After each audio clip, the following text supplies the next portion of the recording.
Okay, everybody can move to the middle now. Oh wait, you might want to see the screens, the slides, if we have any. Well,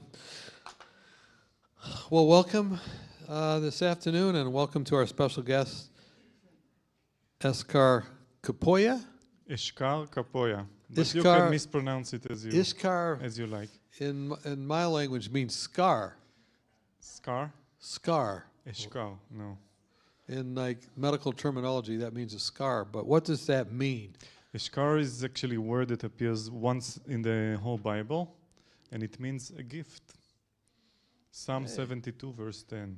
Psalm 72, verse 10? Yes. A gift. So our gift today is with us. So let's pray together, and then we'll get started.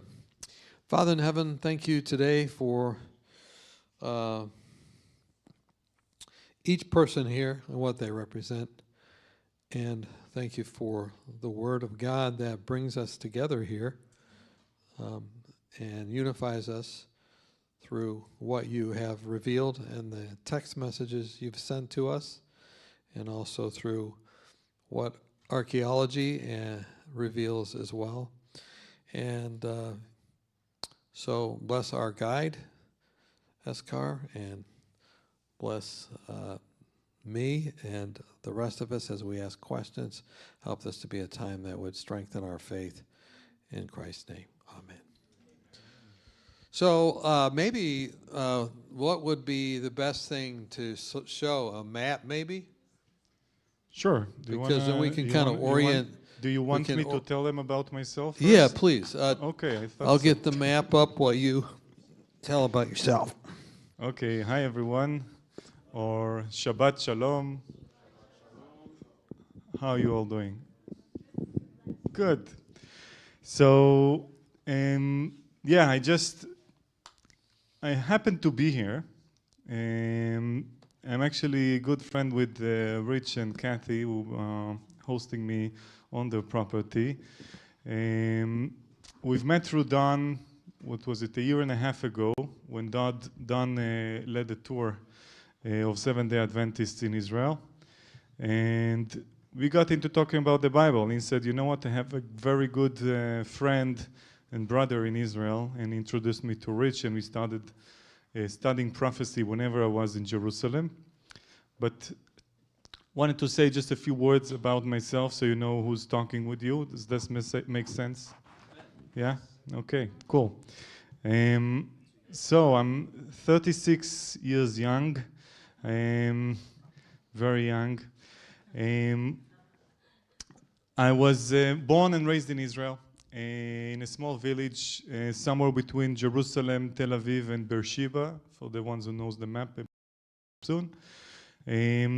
I was born into a non-religious Jewish family. When I was, we have a map now. That's an ancient map. So around where, like you can see where it says the J. You see the J of Judea? This is exactly where I grew up in. So not far from Ashkelon, Ashdod, Gaza, the Philistine land, actually between Gath and Ekron, is where like my backyard basically was 3 miles away from Gath, ancient Gath, where David sat by the gate. David and Goliath, right? That's where Goliath came from. Goliath came from Gath.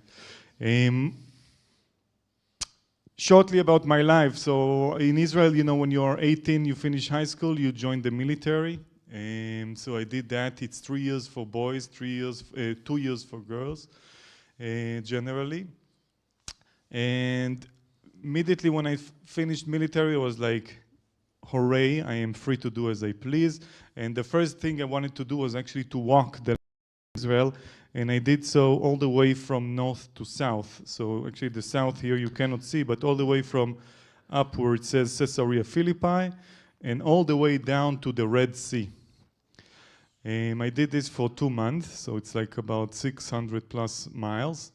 I didn't have a book. I didn't know the history more than I knew in the high school, and I didn't really care at that time. I just wanted to know the land and know the people. A year after that, I left Israel which I traveled abroad, hitchhiking, couch surfing, living on the road, all around Europe, which eventually led me to an epiphany where God actually showed me that I don't really understand where I came from. In that moment, I realized that my trip was over. It was exactly a year after I left. 3 days later, I came back to Israel, and a month later, I lived in Jerusalem, and I started a tour guide course in Jerusalem.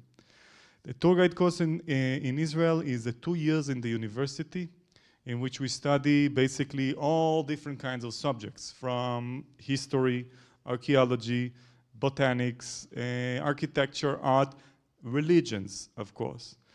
This was the first time I was basically introduced to Christianity and Jesus. And as a part of the course, we needed to read portions of the New Testament. And my first reaction was like, now I understand why they never taught us anything about Jesus or Yeshua.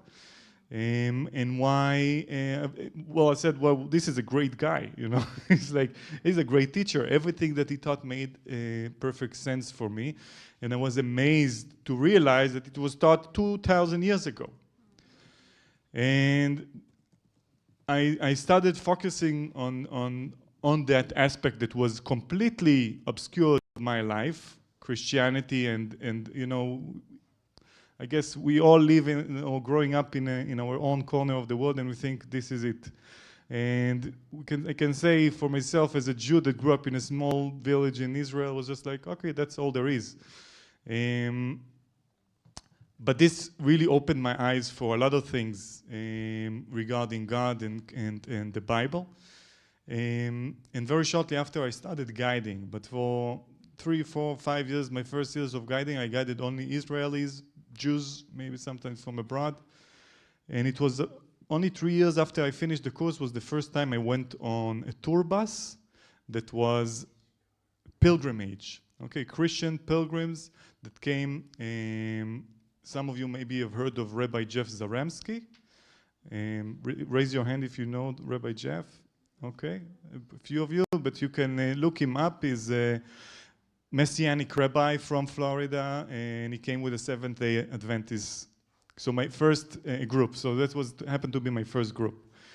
And up until that moment, I never imagined that in my life I will be guiding Christians.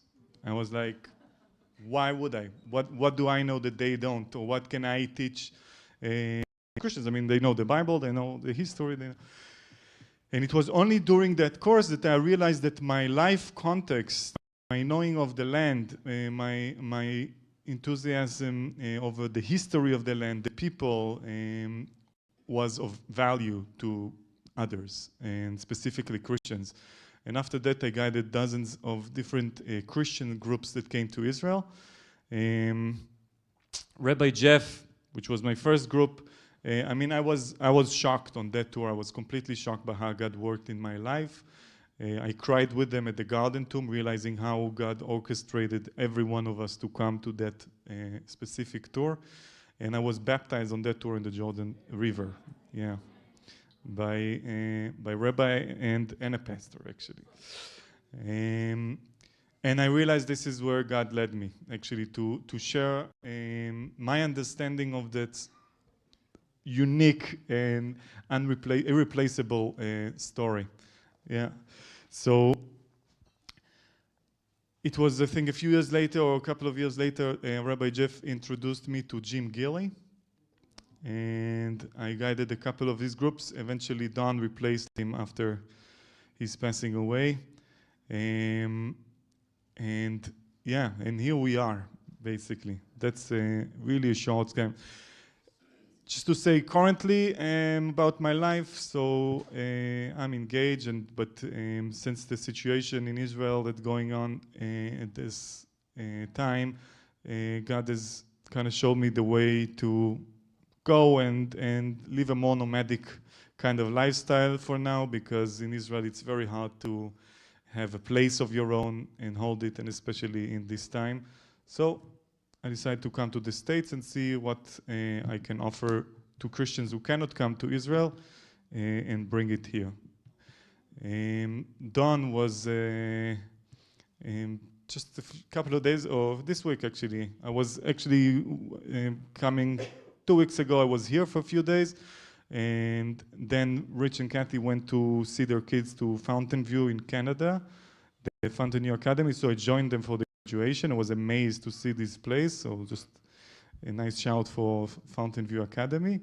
And then I came back, which was not planned, but I decided to come back with them. And then Don saw me this week and say, hey, why won't you come and talk at our church? So here I am talking. Don, what do you want me to do? What do you want me to say?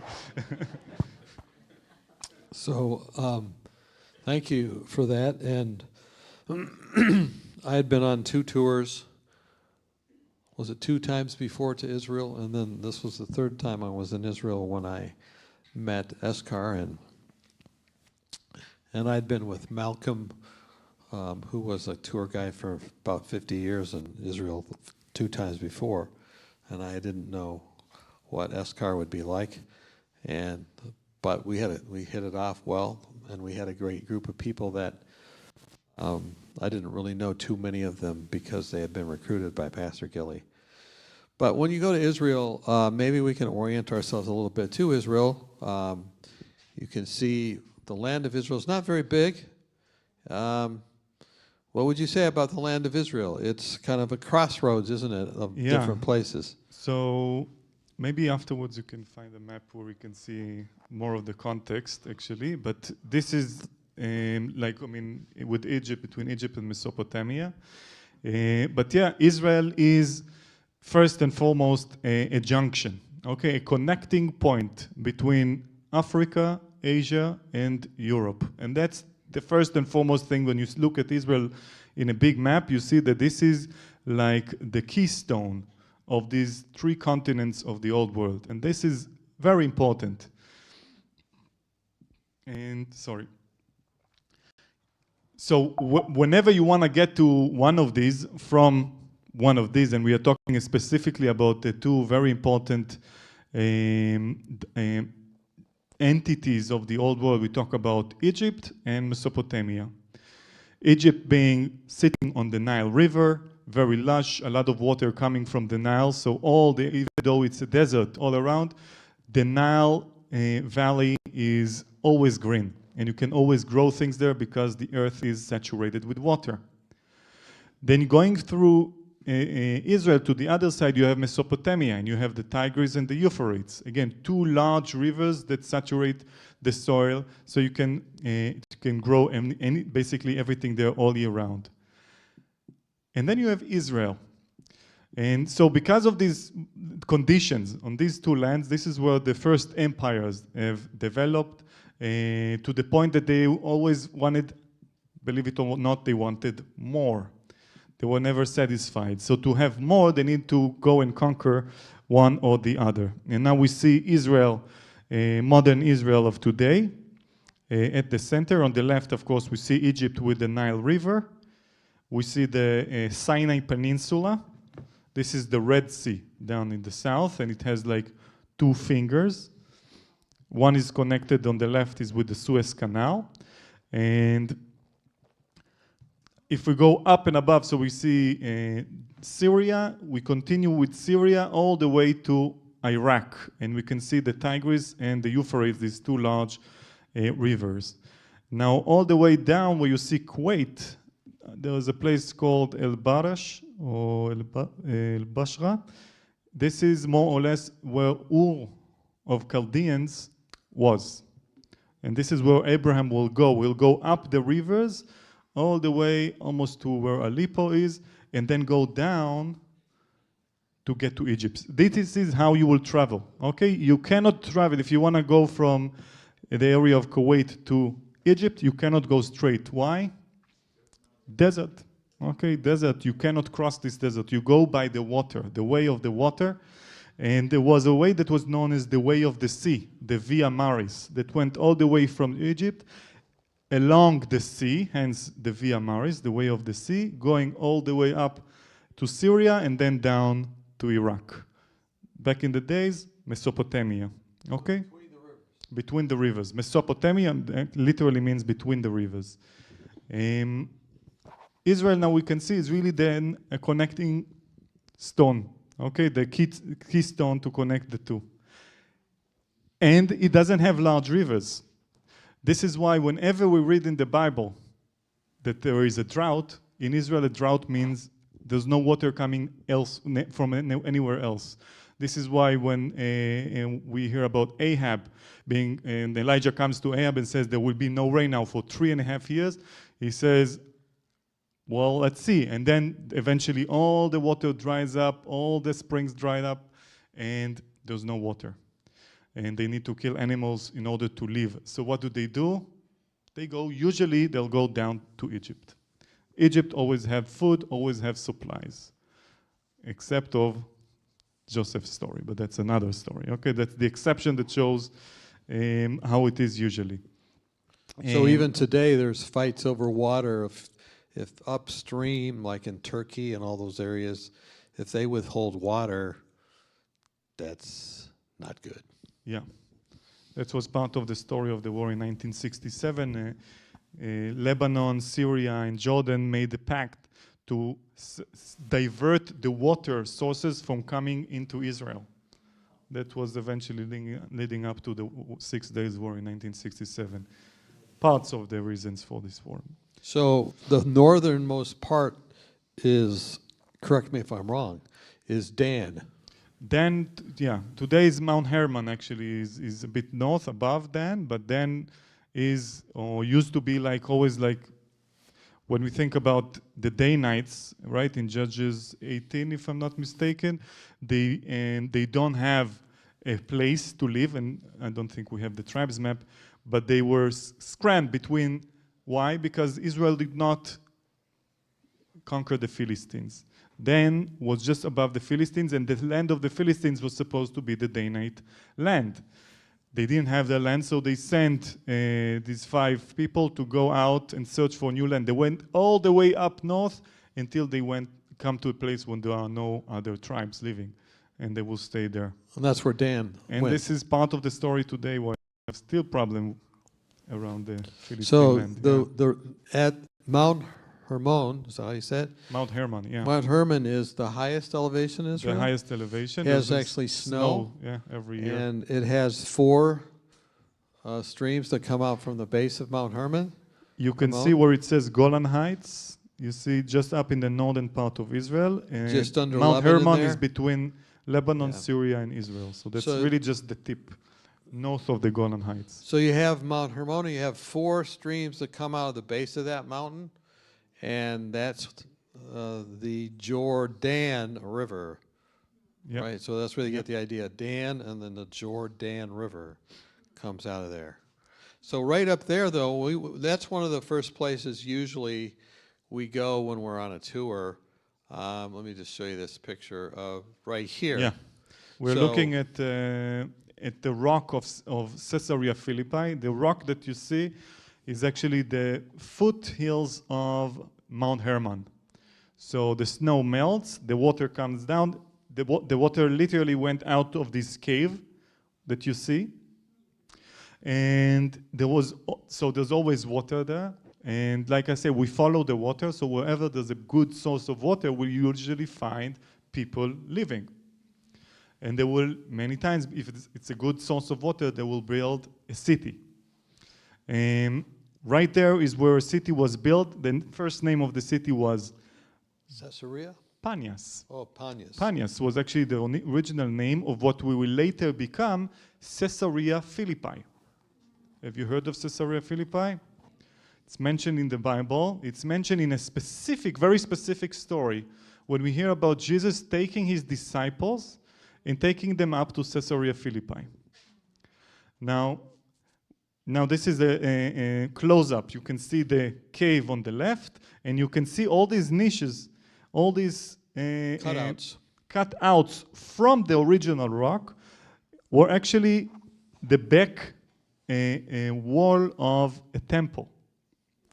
And so you come into the temple, but the temple now is missing. Why? Because Israel is also sitting on a very important rift which is a meeting point of two tectonic plates. There are many earthquakes around this area. So we'll talk maybe about that later. But because of these earthquakes, there's nothing of the original temple that was left standing. Everything collapsed, but we can see still the evidence of the original temples. I say the name of the place was Panias. Pan is a name of a Greek god. We know the Greeks came and conquered the land of Judea from the Persians, who conquered the land from the Babylonians, who took it from the Assyrians, or from Israel, and first they were the Assyrians. So Assyrians, Babylonian, Persians, Greek, later will become Romans. So those are all the kingdoms of Babylon. So he just went through Daniel 2. Yeah. Yeah, exactly. So all of it went through there. The Greeks brought their gods, okay? And Pan was a very famous and important god that was veneered usually in nature, because he was the god of fertility, the god of nature. Which other god was the god of fertility that we know? Not from the Greek time, but an earlier period. Baal. Exactly, Baal. So Baal was the god of fertility. So if you go back to the fact, what is fertility? How does God fertilize the earth? With the rain. So we see that in Hebrew, like there is a famous, a very important prayer for the rain that we pray every year. If you have no rain, there is no life. So we pray for the rain. Rain is a blessing. What's that prayer? Can you say the prayer? I can find it. I don't know it by heart. No, we don't have time. Sorry. So Pan was a very important god. He was also the god of the shepherds, by the way. And he's the god that always depicts like with his horns of a goat and a goatee and sometimes goat legs. And he's very naughty, and he's chasing the spirits of the forest, and he's doing some things. Anyway, his worship was always taking place in nature, and usually inside a grotto, like a natural cave. And in this cave, there was water coming out, so this is a place they would like to worship Pan. Later on, they will build a temple above it, and there was a set of temples all across this wall. So Caesarea Philippi was actually a place of worship of foreign gods, and specifically Pan. And then we have Jesus taking his disciples there, and he asked them, what question does he ask? Who do men say that I am? Who do people say that I am? It's like, what's the word around the neighborhood? What people say? Who do people in light say? of all these gods, Yeah, I want to go back. Who do you say that I am? Not this. Here you can see Caesarea Philippi is all the way, if you look at the north of the Galilee, which is in pink at the top, you see Caesarea Philippi. So the Galilee region, Caesarea Philippi is out of that region. And just to understand the context, we need to understand what was the political context at that time. Caesarea Philippi was a pagan city. Jews would not go to Caesarea Philippi. Galilee was a Jewish area. Josephus Flavius, a historian of the end of the Second Temple period, states that there were more than, he says, 249 villages or something like that, if I remember correctly, all around the Galilee, 249. So he knows them by name, and he lists them, and he talks about them. Golanit is on the right side, which is the Golan Height, and you can see it says Tetrarchy of Philip,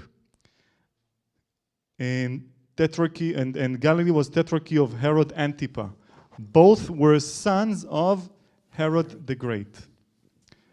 Herod the Great being the king in which time Jesus was born, right? And he ordered, of course, to kill the babies around Bethlehem. So, you know, this is how it is when I come to the Bible, and so it's always like, wait, let's take a step back, and let's take a step back, because if we want to really understand the context, we need to understand the historical context. King Herod did not just rise out of a vacuum. He didn't just come, in. Before him, if we talked about, and I want to maybe take a few minutes just to complete the story between, let's say, the Persian period, like let's say the time of Ezra and Nehemiah, that we hear about in the Bible, all the way until the time that Jesus was born. Doesn't say much about this time in the Bible. Are we with me? You want to hear about it? Yes? Okay. So, again, I want to explain it like in a political context that will make sense for us. So, the Persians, we hear about Cyrus, right? That gives the declarations that the Jews can go back to their country and build the temple and do their own worship. It's like freedom of religion. This is very unique in history. And these are the Persians. Then, at 333 BC, comes Alexander the Great. Okay, the Greek Empire. And they are the first empire that is not coming from Babylon, okay, not from the east, but from the west. And not only that they come from the west, they also want to bring their Western culture, and they want to control by the culture. Meaning the way was that they will build cities. The cities were called polis. Polis was a city, a Greek city that was that had all the different elements of Greek culture, like the theaters, like the houses, like the streets. There was the grid of streets, just like when you look now in a map of the US of our city and you see all the streets going east, west, north, south. This is where it originated, by the Greek plan of the city. It was later developed by the Romans and had like this main street, looking like a cross, two main streets, the Cardo and the Comanus, two main streets that will cut through that city, but the original idea was the Greek. Then for about 150 years, more or less, the Greeks themselves will fight over the inheritance of the empire of Alexander the Great. And who is in the middle of it? You guessed it, Israel. Okay, one faction is in Egypt, the other faction is in the north, and they fight over Israel all the time. At some point, there's a guy, we know his name is Antioch. Have you heard this name, Antioch? Antiochus, yeah, Antiochus. So how do you pronounce it? Antiochus. Antiochus. Antiochus. Antiochus starts, or he has a dream actually. He wants to conquer Egypt and finish his father's mission. To do that, he has to, of course, conquer Israel. And he starts also to gather a lot of money. And in order to gather money, he went to the place where they kept the money. Not banks at that time, but temples. Everywhere he goes to the temples and he collects the money. When he comes to Jerusalem and he wants to go to the Holy of Holies and people stop him and says, stop, not there. This is a place where the emperor cannot go in. He doesn't like it, obviously. This starts not maybe start, but one of the reasons for his big hatred towards the Judeans and the Judeans towards Antiochus, which will eventually lead up to a revolt of the Jews against the Greeks that will succeed, and we will know it by the revolt of the Maccabees. Okay, or the Hasmoneans. This was the family, the name of the father, Matthias the Hasmonean, and his son, Judea Maccabeus. So the Maccabees, which will eventually we will celebrate and remember at Hanukkah. So they clean the temple, they take the Greeks out, and they have an autonomy over the land of Israel from around 163 BC until for 100 years, actually. Or 164, 167, depends from where you count it. But in the 160s BC, for 100 years, and they make a law. The law is that only they can be the kings. And the king is always also the high priest. So they connect religion and state. And they start conquests around the country. And in their conquest, they conquer an area that is known as Idumea. And their law, there was another law that says only Jews can live where we were in our autonomy. So Either you convert to Judaism or you are out. And this was one of the only times in history where Jews actually forced others to convert. The Idumeans converted. One of them was the grandfather of who will become Herod. So Herod's father was already a second generation of a converted family of Idumeans. So Herod sees himself already as a Jew, but if you know something about Jews, first of all, it's not just a religion. It's an ethnic group. It's something that, like I put brackets here, but we don't have this kind anymore. But in the ancient world, this is how it was. There were peoples and their gods. Peoples and their gods. And wherever you go, there were people. Europe was full of Germans, Gallic, Scandinavian. Yeah, all these people, they had their gods until Christianity came and erased it. So there were different peoples, but not gods anymore. One religion for all. The Jews still are peoples that, well, they have the only God. So they stay loyal to the only God. So Herod might have taken the religion, but ethnically he's not a part of the Jewish people. So he was not accepted by the Jews. He was actually made king by the Romans. The Romans took over the Hasmonean Empire and replaced their king by a king of their own, King Herod. So Herod, on one hand, wants to be accepted by the Jews as a Jew, as the rightful heir. On the other side, we have the Romans that he needs to, of course, appease them and thank them. So this is King Herod. Are you still with me? Snore if you're with me. No.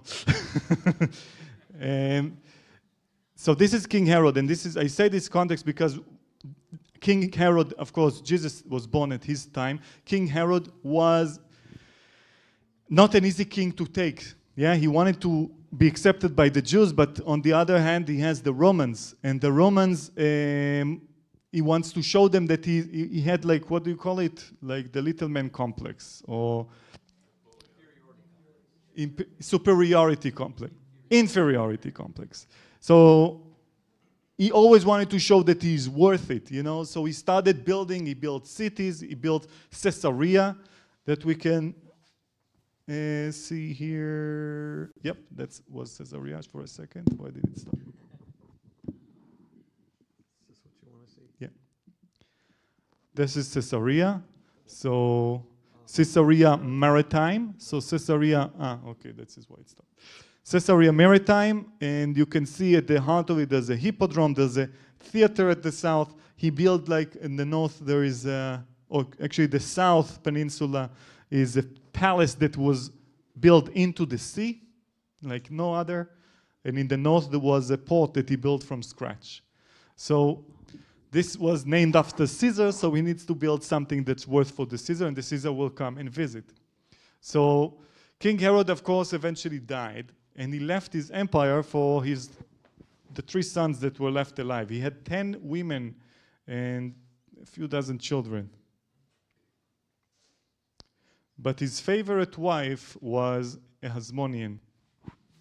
He took a Hasmonean, like a Maccabean princess, to have as his wife. And she was his, how many can say your favorite wife? Right, Don? Yeah, my favorite wife is here. Yeah.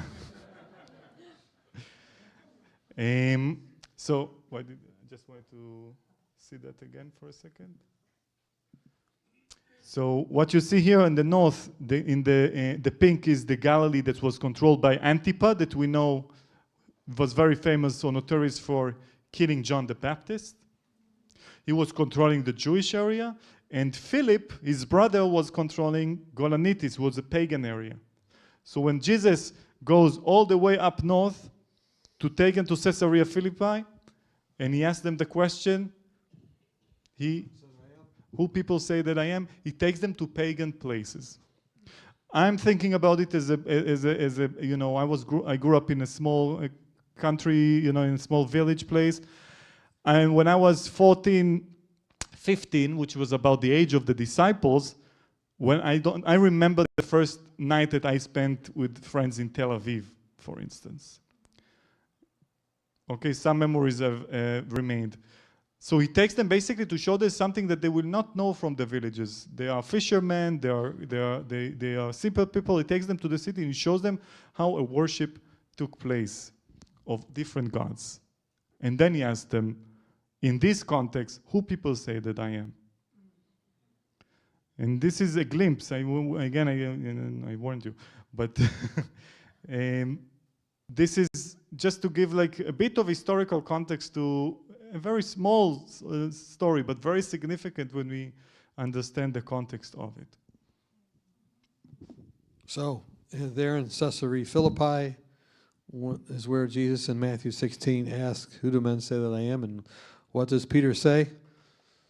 Thou art the Christ, the Son of the living God. And what does Jesus say? Blessed art thou, Simon, son of Jonah, Bar-Jonah, for flesh and blood has not revealed this to you, but my Father which is in heaven. That's a thought from heaven. And then he begins to explain how he's going to die on the cross. And Peter says, forbid it, Lord. And then he says, get behind me, Satan. That's a thought from hell. So Peter, in that context, is having good thoughts, but also some bad thoughts. But that's the context of Caesarea Philippi. So usually when I go on our tours, we start at Tiberias, and we go straight away up to the evangelical triangle of Chorazin and Capernaum, and then Caesarea Philippi. So Tiberias, we can see, is just like on the west side. So it will be on the left of the Sea of Galilee. Right, yeah, right there. And I don't know if they see the mouse. And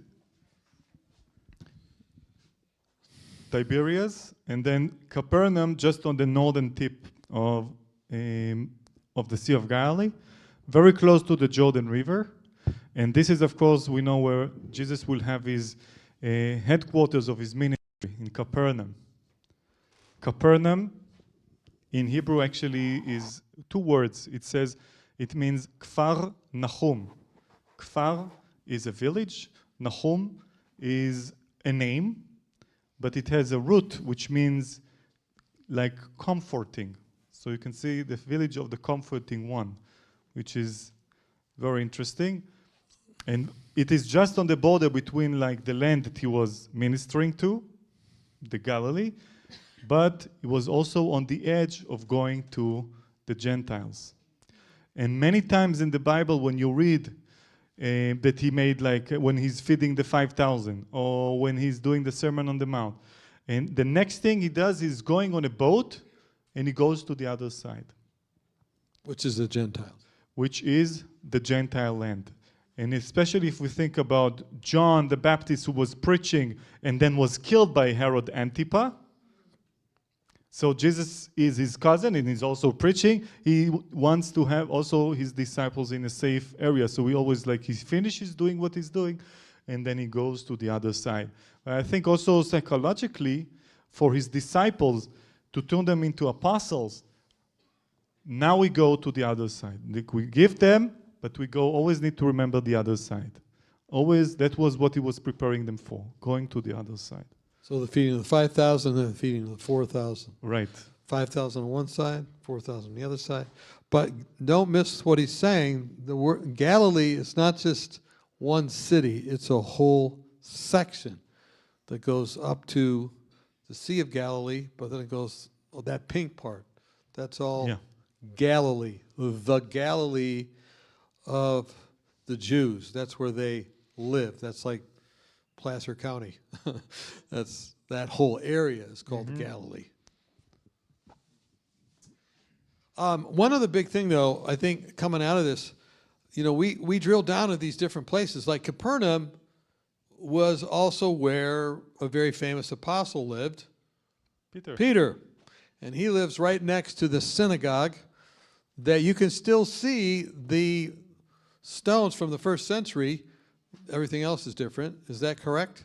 Right. So you can see the stones from the first century. And no, that's, I don't know if it's there or not. You can see the stones from the first century. And you can see Peter's house. And Peter's house is very large. You think Peter was just a little guy with a fishing pole, like my son going out fishing? No. He was a very probably a very wealthy person, and he had a big house, and of course the Catholics built a church over it that you can see, but you can see all the rooms underneath it, and you can correct me whenever I say something wrong. I'm not listening. Oh, there you go. Didn't you just, you went past Yeah, I'm it? looking for the... I don't know if you have it in this one. No, I have it here somewhere. Here. Is that Corzo? This is Capernaum. Can you, how do you... Can't. See that? No. Okay, yeah. Yeah, so what you're looking at is actually what is between. So to the right is actually where the house of Peter is, just under this huge church. No, to the right. Yeah. And to the left, you see like the tip of the white building, that's the synagogue to the left.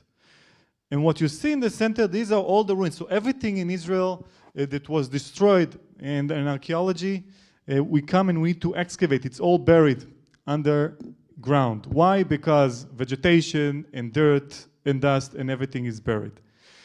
So what you see, all these walls, no, what are you doing? Oh, sorry. Let me. So, yeah. All these walls, you can see the column in the center. Next to the column, there is like this cone-shaped stone.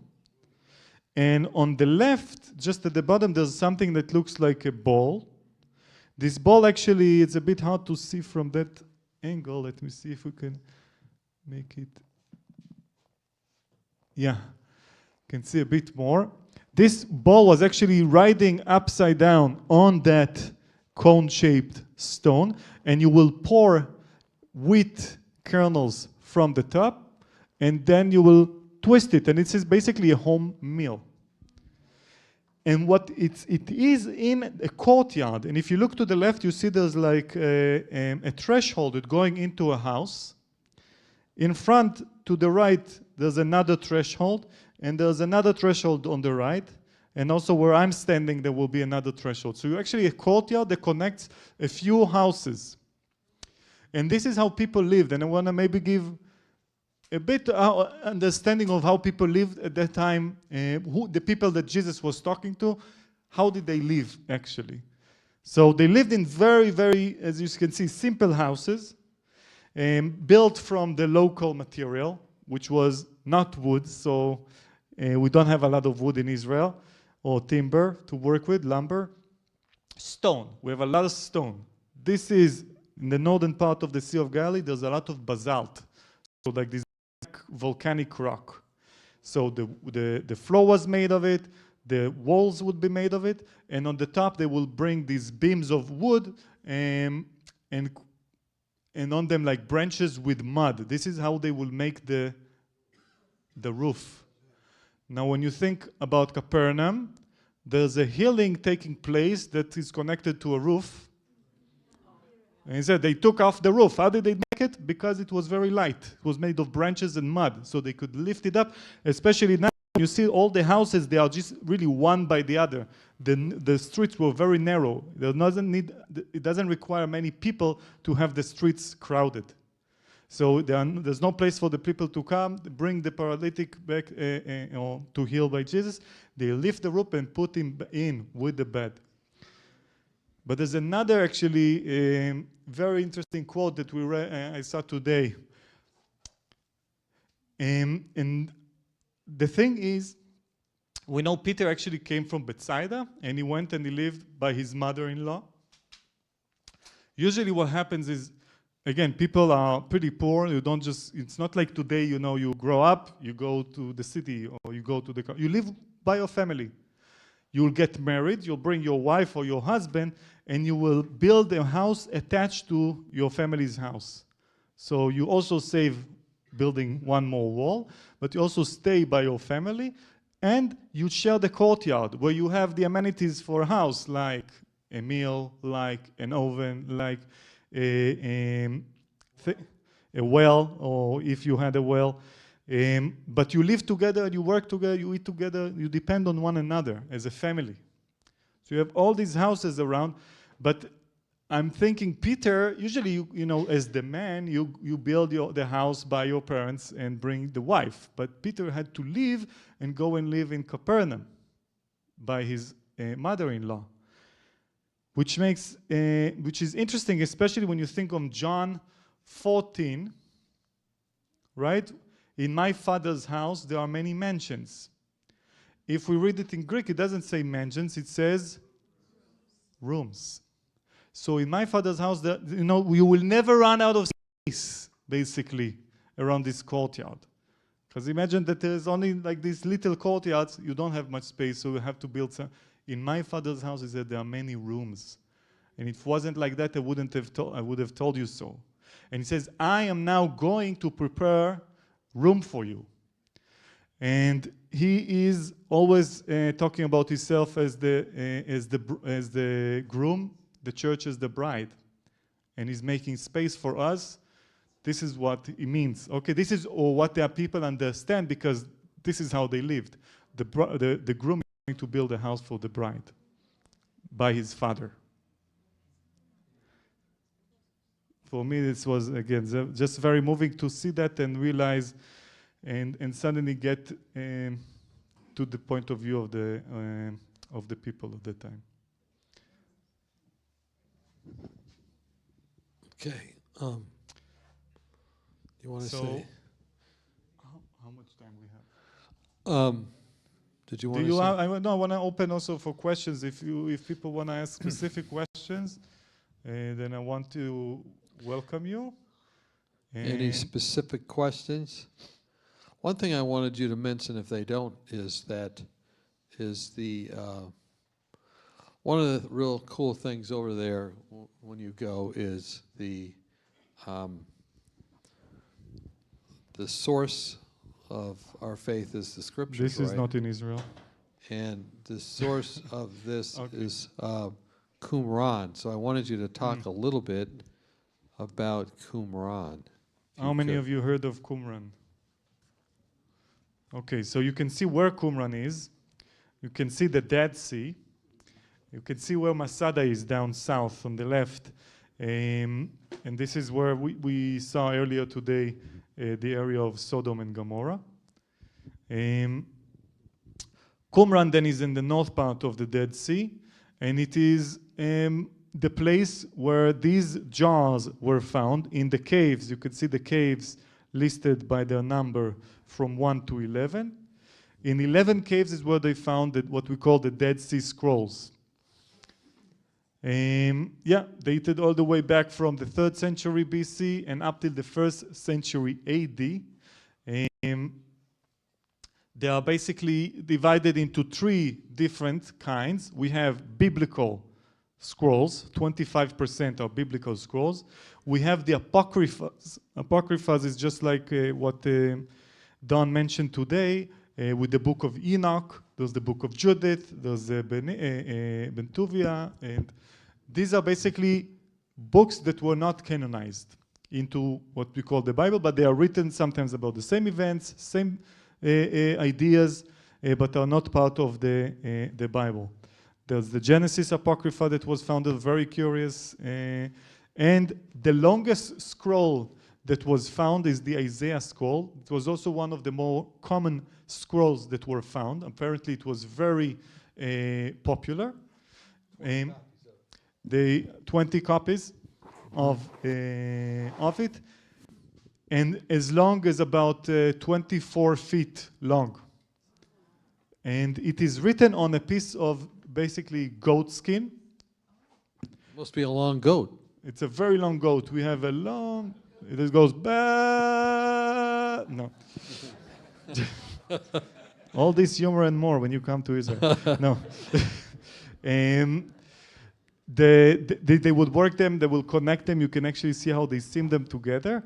And it's written in ancient Hebrew.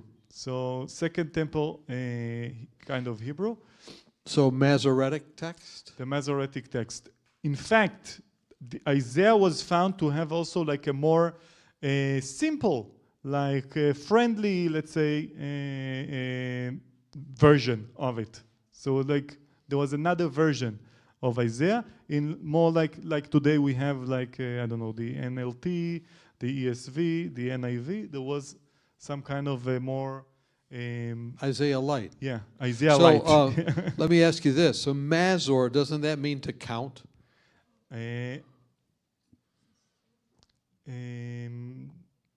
Not Mesurah, this is how we call it in Hebrew. So I'm not sure, maybe. So the other thing about Masoretic text is it's the ones that had the, you correct me if I'm wrong because I'm not from there, is the vowel points, right? So when you say, well, if you didn't have the Masoretic text, you wouldn't know how to have the vowel sounds with a word, but the Masoretic text had that, and that Masoretic text was the same as the texts that were used to translate our modern version. So when they found Qumran scrolls, they were 1,000 years older than any of the manuscripts that they had had previously. In Hebrew, yeah. So Yeah, that, so in yeah. other words, if you want to say, well, I don't know if I can trust the Bible, then you say, well, let's look at it 1,000 years before, and it was pretty much Yeah. the same. Mostly identical. And they found all the 24 scrolls of the Bible. The only one that they say, like of the Jewish Bible, of course, the only one that they say they might haven't found is the scroll of Esther. Even though you need to understand that the first 7 scrolls that were found in these jars that you saw. They were the best condition. Yeah. All the others were in a much worse condition. Some of them were really scattered, or not scattered, but shredded into pieces. So, you know, they found in one cave about 15,000 pieces. This was one of the caves that was not kept hidden. So probably the Romans, is what I'm thinking, the Roman soldier that came to Masada and conquered Qumran on the way, went into this cave, because today we can actually see it. He went inside, he see the scrolls, and maybe with his spear or lance, he cuts the scrolls maliciously, trying to destroy the word of God. But the amazing thing is that less than 2,000 years later, just in the morning of when the UN was voting about the new state of Israel, they found the oldest known Jewish Bible in the world. Again, precedes the oldest that was known at that time by 1,000 years. And that was, for me, when I put the things together and I see really God's gift, the Word of God preserved in the midst of the desert, and been found just as the state of Israel, as the Jews are coming back to the land of Israel. Another scroll they found, you'll see here a Daniel fragment, and they found 8 Daniel scrolls. Yeah. And they all, when I was in this seminary at Andrews University, there was a professor whose name was Gerhard Hasel. This is Mike Hasel's dad. And in 1988, I was sitting in my class, my seat, and he came in very excited. He was jumping, and we wondered why he was so excited, because, as Eshkar just said, they found this in 1948, but it had been taken kind of under wraps by the Catholics until 1988. And the Catholics were studying these scrolls, and guess what scrolls they were studying the most? They were studying Daniel, because Daniel is the scroll that points out that they're the little horn and all that stuff. And they were studying Daniel 7 and 8. And finally they released it, and it was available, and he was so excited that now all the scholars could see it. And it was exactly the same as what's in our Bibles today.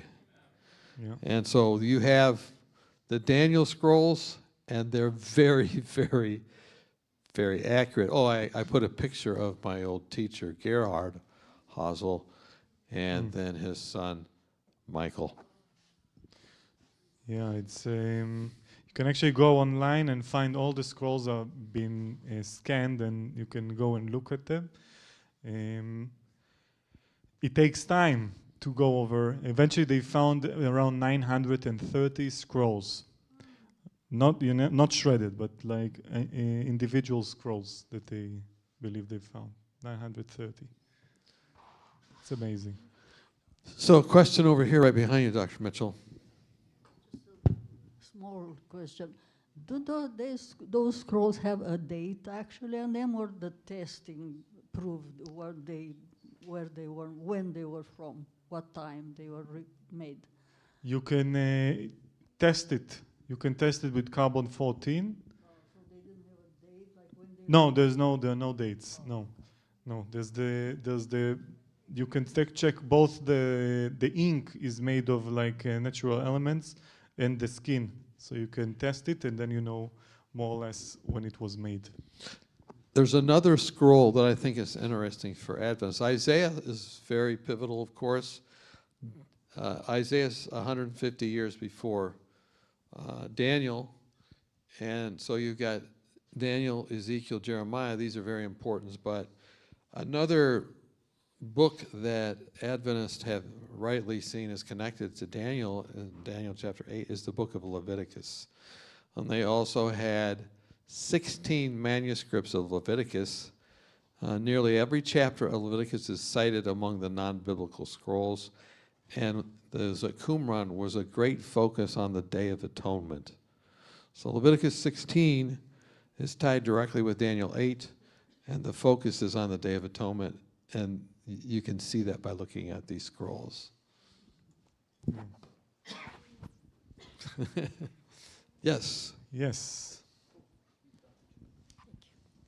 Thank you very much. It was beautiful. The story of your conversion really touched my heart.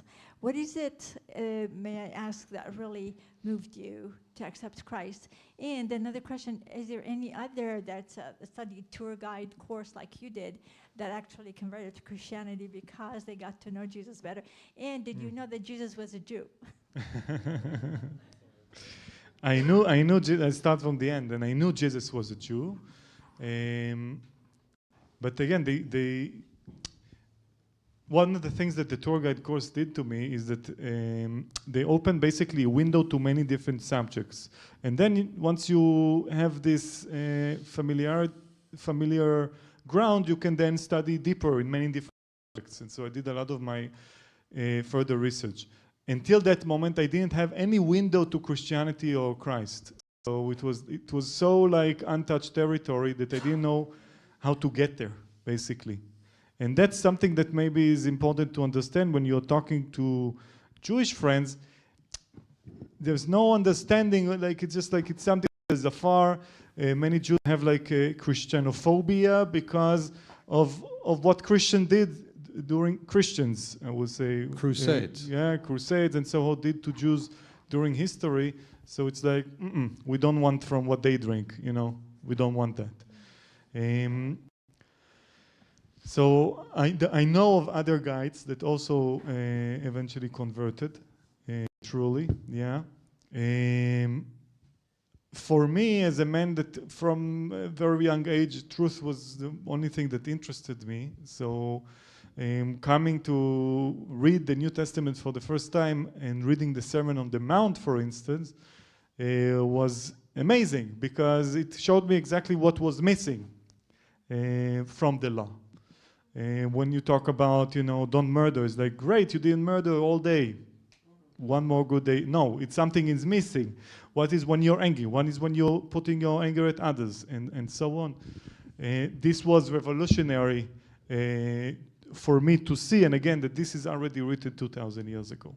So, again, the Sermon on the Mount, I can go in it because for me it is such a beautiful text that explains so much. And moved me a lot, especially when I'm thinking who is the people around there that heard him and what did they hear, and that he came to the simple people of the Galilee that were peasants and fishermen and people who did all the work. and eventually all their best, crops will be taken to the temple, and at the temple was a priest that we did not let them go in. We just take their goods and say, yeah, now you're blessed, and and go and enjoy their fruits, basically. Yeah, I hope I answered your question. Does do people, when you say you've been converted to Christianity, is that something that causes Benjamin Netanyahu and the whole government to rejoice? Benjamin Netanyahu have called me and said he don't care. He doesn't care. Yes, please. So you mentioned how they went in the boat to Chorazin after they went over on the Gentile side, and he was possibly teaching his disciples to go to the other side. So the world has many different opinions, okay, on the other side. How easy is it to classify Jewish opinions? Because I'm sure that as you go places, people are assuming that because you're a Jew, you think certain ways, and that all the people in Israel are homogeneous, and all of this. So can you give us a strata, kind of survey of the different ways that Jews perhaps are organized? Sure, please. So one of the things that, so we go back 2,000 years and then we'll come back. In the end of the Second Temple period, what brought actually to the end of the temple and the revolt of the Jews against the Romans was the divided social structure of the Jews in Judea. We have similarly today, okay, at that time we had like the Pharisees and the Sadducees and the Essenes and the Zealots and all these different cults or sects among the Judeans that did not agree.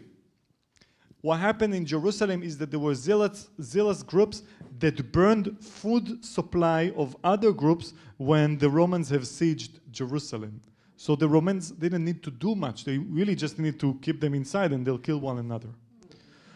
This is, sadly, was the reality. And what happens now in Israel, I don't know how much you follow the media. I hope not too much and not too little. But a year ago, just a year ago, probably many of you heard about the juridical reform that the new government was promoting. How many of you have heard of it? Okay, there was a reform that the government, let's say it was very controversial topic, thank you, in Israel a year ago, which led to basically that the president or prime minister could tell the Supreme Court what to do. Basically, yeah, basically taking all the power away from the Supreme Court and have no checks about what's going to come through from the government. So the government can, with the 61, in Israel we have 120 members in the parliament, that is called the Knesset. If you have 61 votes for something, you can take it. Because Israel has no constitution. The Supreme Court is the only barrier of justice for minorities, okay, in Israel, and so on. So they went for a reform to change that and take all the power away from the Supreme Court. People are going to the streets, shouting, burning themselves alive because they cannot have it, going through.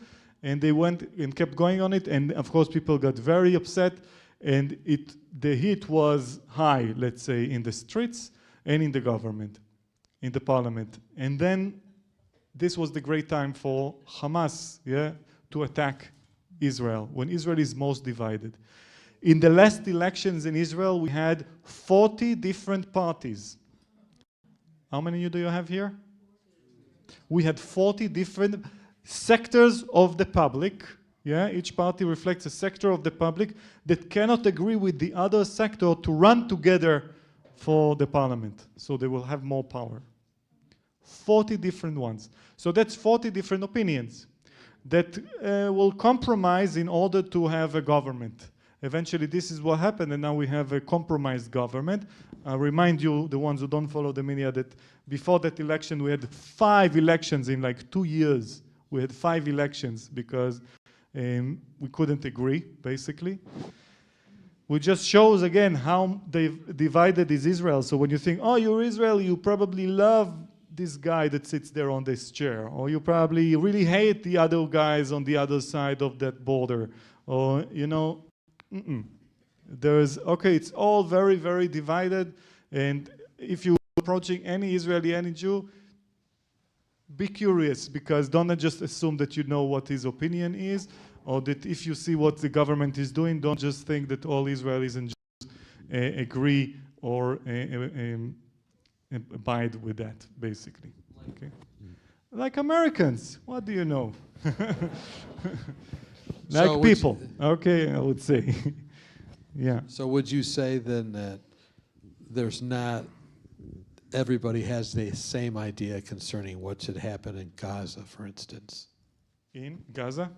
Yeah, of course. Gaza is a big subject. There are people who are protesting against the war. There are people who are protesting for the war, you know, and you have people who are, yeah, basically there are different opinions, of course, also about that.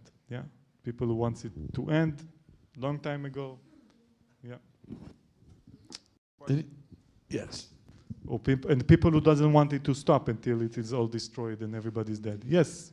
Got 2 questions. One, you Phil. mentioned that you grew up near Gath. I was just wondering if there are any really tall people walking around that you've run into. I don't know. I haven't seen them. I'll let you know. Okay. Question number 2. In your course of study, and today you mentioned the Dead Sea Scrolls.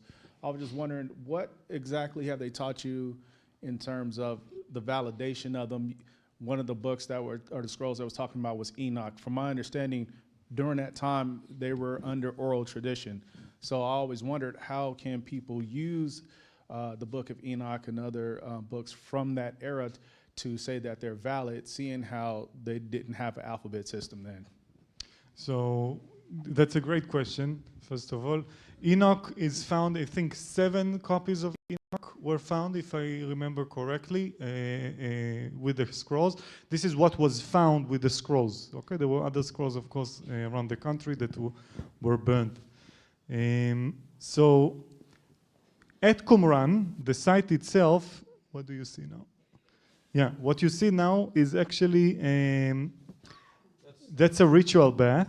Okay, on the left you see a ritual bath that goes down, basically stairs going down to a bath where people will immerse themselves. And on the right hand, so you see it says ritual bath. And yeah, then we see the Temple Mount. So all around the Temple Mount, there are many ritual baths.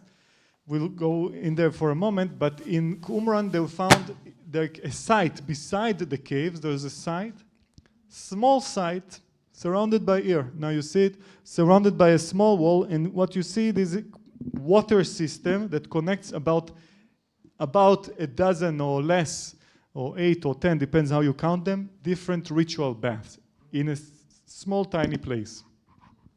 Which shows, perhaps, I said the word, well, finish the sentence, so it shows perhaps of a sect that lived there. And in this, in the ruins, stop it. In the ruins, they found inkwells. Inkwells, so meaning, and also some kind of a bench that they believe maybe they were scribing on it. So I said that in the scrolls they found biblical, apocryphal. There was also sectal or cultic kind of scrolls that were found in which it tells about the laws of the community and so on. So maybe they also taught them how to read, because we see that it was, yeah, there were many scrolls there, but I will say that it's not to be taken for granted there's a connection specifically between these caves and the site. The caves are around the site, some are distant. We don't know what was the connection. Maybe they were brought there only before the war ended. this or another, if I will take my opinion, I will not now go through all the story of it, of course, but I believe that the site of Qumran has connection at least to some of the scrolls, if not many. And that they were scribing there for sure. We have the inkwells, and that they've read it at least. You know, those one who can read, they read it together, and yeah, this is how they taught also. I hope this answered the question. So in other words, Enoch was known. Enoch was known, yeah. And like we mentioned earlier today in Jude, it's alluded to a couple times. Yeah. Yeah. Yeah.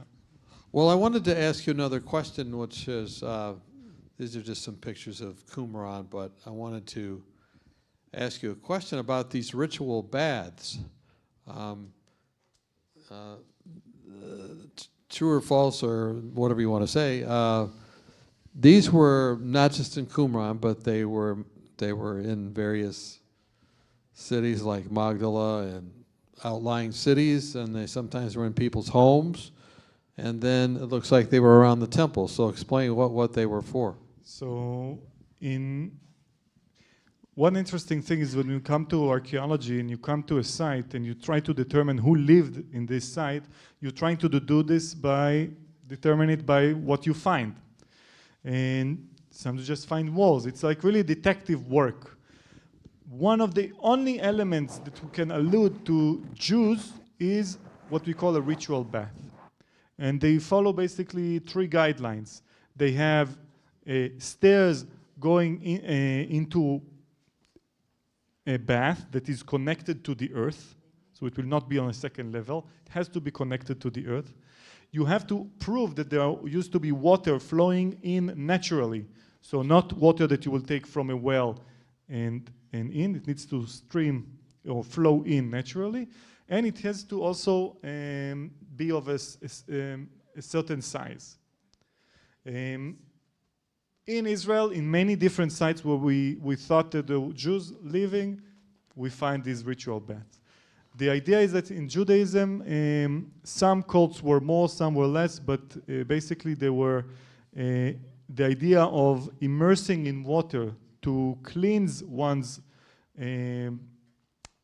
what we call impurities. Yeah, the purity is something that is also in the Bible. You just need to go into the waters, not even a specific prayer. You just need to go in living water. It can be a lake, it can be a river, it can be the sea, it doesn't matter. But because you live in a town, you want it to be comfortable, you will have these ritual baths, more accessible, nicer, maybe cleaner, not necessarily, it depends on the season.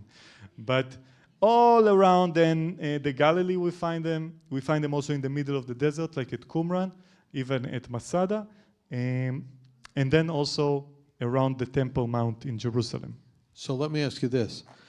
When you went into the temple, before you went into the temple, did you have to go through one of those baths before you went into the temple? Sure. So today Because we had some people that went into the baths today. They got baptized right here on the front row. Yay. And This is so why you're glowing. Okay. So I guess what I've noticed is that everybody that went to the temple, I'm just trying this theory out on you, had to go through that bath to get in, whether it was a priest or a person. They went through those baths. And that was just pretty much a ritual. But when John the Baptist was baptizing people, was that a radical move? Was that like saying, wait a minute, you're not doing it in our bathtubs? What was was there any significance to him baptizing not in those baths, but by the Jordan? For the action itself, no. No. I mean, So when he said to them, you little snakes, you brood of vipers, who warned you to flee from the wrath to come, that was a pretty typical baptismal formula? That's why I say the action itself was not. What he said and what he baptized in was different. That's the difference. Yeah, so the point is that he was actually rebaptizing them. They were baptized all the time, but he was saying, you really haven't had the real meal deal here. You guys are steaks. And you need fruits of repentance. And that means your mind really needs to be changed. And when they said that it happened, then they were baptized. But that would have really been, they would have been baptized, so to speak, or washed probably many times before that. Right. In fact, so before you go to the Temple Mount, you need to baptize, and you go to the Temple Mount, or you can, and many will, go to the Temple Mount. And we talk about the end of the Second Temple period 3 times a year in the 3 Jewish festivals, Sukkot, Passover, and Shavuot, Pentecost. And they will come to Jerusalem. It's a long way to come to Jerusalem. They will come, they'll stay around the city, and they will have to be baptized and cleansed from the worst impurity, which was the impurity of death. And you can only clear or cleanse yourself from it with the ashes of a red heifer. How many of you heard of the red heifer? Okay, this is like became a very central topic lately, and there were like 5 heifers, red heifers, flown from Texas, I think, or Kansas, so I don't remember, flown to Israel. And when they need to come to the age of 2 years old, I think, before and be completely red, and to be kosher, to be sacrificed, burned, and with these ashes that you will put in water, living water, you'll take a branch of a hyssop, and then the high priest will sprinkle you, and then you need to go and cleanse in water for another 3 days before you can go up to the Temple Mount. So it was a ritual, you know, and they do it, and it's a ritual. Now, there were no red heifers since the end of the Second Temple period. So this is why having a red heifer for the Jews is like a symbol of, yeah, now is the time to build the new temple. Okay, this is why it's so unique or critical. Yeah. Yeah, a little bit farther in time. What is the Jewish version, I don't know, or history about what happened to the Ark of the Covenant? So there are different beliefs. There was some writings about it. Some say that it was in certain places. Of course, it was not. Some still believe that it was just actually under what the temple is, specifically where under the temple is. Now, the temple, or what the temple was, the temple was standing where today the Dome of the Rock is. The Dome of the Rock, and all the area that is known as El Haram El Sharif, which means like the holy or the noble compound of the Arabs, the Al Aqsa Mosque, and the Dome of the Rock. And so the Muslims don't allow Jews to go under it to try and find. There was a time that somebody tried to get there, and it became dangerous, and they closed it. So some believe it is there, some believe it's in Hollywood, you know. That's depends who you're asking. So, a very good question. So, just to bind off this discussion of the ritual baths and then baptism, you'll notice around the temple there was actually there was actually writings, like in Napoleon had a Jew in his army that was in charge of reading what there was like the treasures of the Jews. And he went to a place, again, he didn't find it, up north in the Galilee. And there was also a scroll that was found at Qumran with all listed the treasures and what they were found, but it was like more with hints and clues and mysterious, and nobody managed to crack this one up. Yeah, you might try. Bill Shea wrote an interesting article about that too. He has this theory. But just see all those baths around the temple there, or those things of water, and remember how when Peter was preaching on Pentecost, it says there were 3,000 people baptized in one day. And you can see how that could happen because you had all of those ritual baths already there. And so it could have happened easily in one day. Anyway, well, that's just a couple things from Israel. If we went on a trip with you to Israel, what could we expect? Nice warm weather, like in California. lots of falafels. Yeah. What do we expect? So this is a real pilgrimage. It's like expect to come and be like a sponge. You will soak a lot. I see that some of you even like especially after lunch, it's not easy to take so much information. It's you need the better preparation you can make for it. So is better because then you have a context. And I try to take it slow, but on the other hand, there's a lot of information. And I'm trying to put it all like in context. It really depends on the audience how much they want. But it can be tough, but it's enjoyable, of course. It's gonna change. Well, I would say not what I'm saying, but what my pilgrims. I just came from 2 churches that I've guided in Tennessee and in Atlanta. They all agree it changed their life, the way they read the Bible, the way they understand Jesus and His message. Yeah, I mean, I didn't go for most of my life, but then I went, and I said, why didn't I go earlier? Because I learned so much in such a short time. Yeah. And it's the land is not holy, but it is the land of the Bible, where the Bible was, and you can certainly pick up a lot by being there. And I don't know, when do you think things will calm down so you can take us all on a tour? Let me call Bibi. Shabbat. Eusebius, I think it was, who said that he called the land of Israel, not Eusebius, but the one who lived in Bethlehem. The one who lived in Bethlehem. Yeah, the one of the fathers of the church.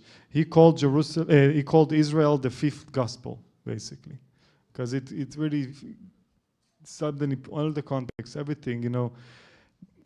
If I want to say like one thing or one more thing, is that Israel is a very small country. Okay, it's the size of New Jersey, and we drove to Canada for a weekend. We drove like 3 Israels one way, and then 3 Israels back. It's very small, but this is why it becomes like when you go in, it's like you go into, I don't know, as if you become a miniature and you go into a doll's house or to an elevator. Like suddenly everything looks so big when you're there, and each place has a name, and each place has its characteristics, and like the earth is changing, the soil is changing as you travel. Like the people, the weather, there are mountains. There are like the lowest place in the earth is there. Mount Hermon with the snow. The Red Sea has like the northmost tropical reef, coral reef in the world. You have like 3, 4, 5 different types of desert. You have like geological phenomena that you don't find anywhere else in the world. There's like so much in this tiny little land. And of course, all the history and the Bible, everything that is put up. So Jesus, like from his balcony in Nazareth, would see like a dozen stories, every morning when he just goes out. It puts everything in a different context. And Rich, who lived there actually a year and a half with Kathy, can tell from his point of view also. So yeah, before I ask my final question, I just wanted to say what someone taught me. Maybe it's you can confirm it. It's 75 miles wide. 75 miles approximately. wide. Yeah, approximately. 300 miles long. Right. And 3,000 years deep. About that, right? Yeah, exactly. So it's amazing. So one last question. Real quick. Please. Have you ever considered, for some of us who can't take that much time off to go on a tour, to do like a YouTube version of it? I will say that right now, with the current condition and really not knowing how is it going, where is it going from here, and for how long it will be, well, basically impossible to go to Israel to do that. I'm praying that God will open the doors for such things to happen. Yeah. Maybe you can do a modified one with pictures and that sort of thing, maps, like kind of what you did today, but do like a full one. Yeah, yeah. That's Again, kind I of the can way prepare things are going something. nowadays. Sorry? That's kind of the way things are going nowadays. You can do True, everything. True. So since I'm here in North America right now, and if you know any, I don't know, institutions, universities, or places that want to host such a thing, let me know. And okay, so let's talk about it and find a way to do that. I would love to give what I have, otherwise, it doesn't worth much. So a lot of us, we recognize Jews when we see them if they're a certain type of Jew. And there's a certain type of Jew that wears very dark colors and dresses a certain way. Do you think it would be flattering to them if you expressed your interest by driving into maybe Mea Shearim, on a Sabbath and taking photographs with them? Do you think that would be just a great compliment? You will probably not go out alive, so you'll let me know. Yeah, the Mea Shearim is like the most ultra-Orthodox neighborhood in Jerusalem. Yeah. So you definitely don't want to just follow your GPS if you're over there. You want to have someone with you, especially on Sabbath. Don't ask me how I know that. But it's a very, very fascinating, but it's this people is loved by God as all nations are. And he definitely has given a special gift to the world through the writings that they preserve. So that was just my final question. That group of people, there's a lot more about Israel that's very, very interesting. So he'll be here with us. Eshkar is a very knowledgeable guide, historian, and he's very happy to share his knowledge. But that was my final question. So he'll be here for a while, hopefully. How many would like to hear some more from Eshkar? Maybe some more pictures, and maybe we'll put some more things together. This was kind of a little spur on the moment because I didn't realize that he was coming back from Canada, and then we didn't have very much time between the time we talked about doing this and it happening, but